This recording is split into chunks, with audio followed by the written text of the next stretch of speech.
কোনো বিমূর্ত চিন্তা অথবা অনুভূতি প্রকাশের জন্য প্রতীক আমরা ব্যবহার করে থাকি। প্রতীকের ব্যবহার সর্বত্র থাকলেও হিন্দু ধর্মেও এই প্রতীকের ব্যবহার দেখা যায়।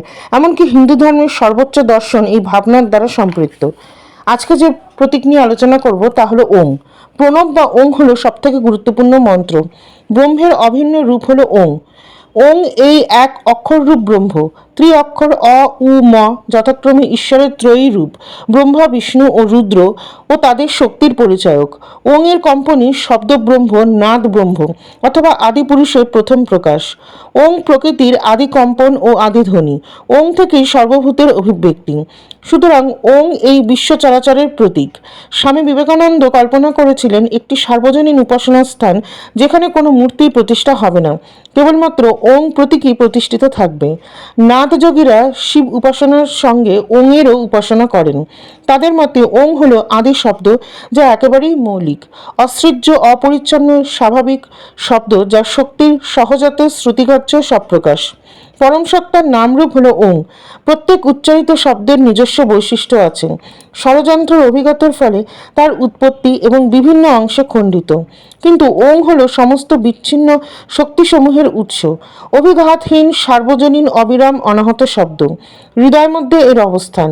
এই অনুসন্ধানই ব্রহ্মানুসন্ধান বা আত্ম অনুসন্ধান।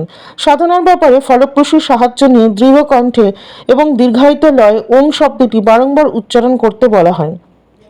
নাথ যোগীদের মতে হৃদয়ের মধ্যে উচ্চারিত অনাহত শব্দ শরীরের কোনো বিশেষ অংশে অবস্থান করে না, ক্রমান্বয়ে নিম্নে অবস্থিত যৌগিক কেন্দ্র থেকে ঊর্ধ্ব কেন্দ্রগুলির দিকে আরোহণ করে অবশেষে সহস্রারে সেখানে শক্তি শিবের সঙ্গে মিলিত হন। আবার ওংকে সৃষ্টির তিন মৌলিক উপাদান সত্য, রজ, তম এই তিন গুণের প্রতীক হিসাবে নির্দেশ করা হয়। একেই আবার সর্ব অক্ষরের উৎসরূপ আদি বীজ অক্ষর বলে মনে করা হয়। তন্ত্রশাস্ত্র অনুসারে কিছু কিছু অক্ষরকে বীজ অক্ষর বলা হয়। অক্ষর অর্থাৎ যা ক্ষয়প্রাপ্ত হয় না। এগুলি কেবলমাত্র বর্ণ নয়, সংস্কৃতে কতগুলি বর্ণের সম্মিলিত রূপ একটি অক্ষর দ্বারা চিহ্নিত হয়। ঐম, ক্লিং, হিং প্রভৃতি এইরকম কতগুলি বীজ অক্ষর। এই অক্ষরগুলির শব্দকম্পনের বিশেষ অর্থ রয়েছে। এইগুলির মৌখিক উচ্চারণ বা মানসিক চিন্তন আলোক প্রদান করে। এই বীজ অক্ষরগুলি বিশেষ বিশেষ দেবদেবীর পরিচয় জ্ঞাপক। সাধারণভাবে এই বীজ অক্ষরগুলি যে ইষ্ট মন্ত্রটি জপ করার জন্য গুরু কর্তৃক প্রদত্ত হয় তার ইষ্ট দেবতার নামের সঙ্গে যোগ করা হয়। বীজ অক্ষরগুলি কখনো কখনো 3 বা 7 অক্ষর দ্বারা গঠিত হয়। এগুলি হলো ভূ, ভুব, স এবং এই তিনের সঙ্গে মহৎ, জন, তপ ও সত্য এই 4টি। এইগুলি আবার একই নামে সপ্ততলের প্রতিভূ।